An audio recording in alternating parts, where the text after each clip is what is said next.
Now finally, inside Israel.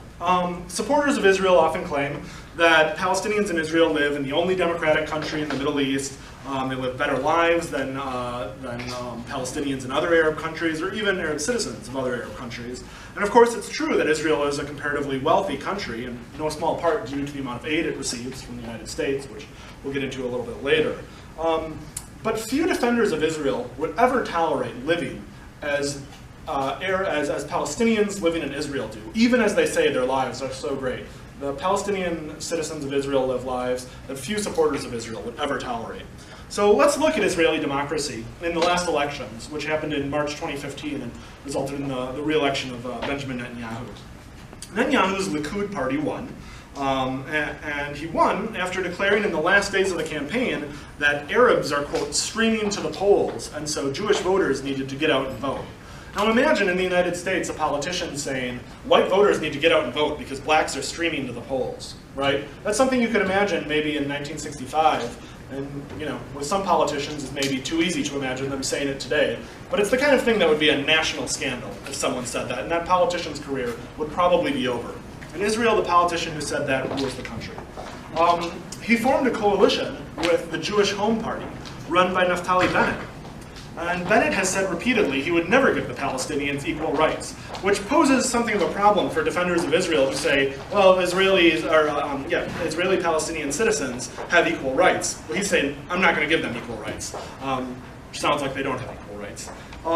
He also said if he ever met Mahmoud Abbas, the president of the PA, he would order Abbas to make him a cup of coffee. He said the Palestinians have little role to play besides servants to Jewish citizens of Israel. In 2013, when he was Minister of the Economy, he said, I've killed lots of Arabs in my life, and there's no problem with that. This is, again, one of the leading politicians in Israel right now. Another member of Bennett's party, Ayelet Shaked, posted this on Facebook before the election. They are all enemy combatants, and their blood shall all be on their heads. Now this also includes the mothers of the martyrs, who send them to hell with flowers and kisses. They should follow their sons. Nothing would be more just. They should go, as should the physical homes in which they raise the snakes. Otherwise, more little snakes will be raised there. After the election, she was appointed Minister of Justice. So Palestinian citizens of Israel live in a country where that woman is their Minister of Justice, runs the justice system for them.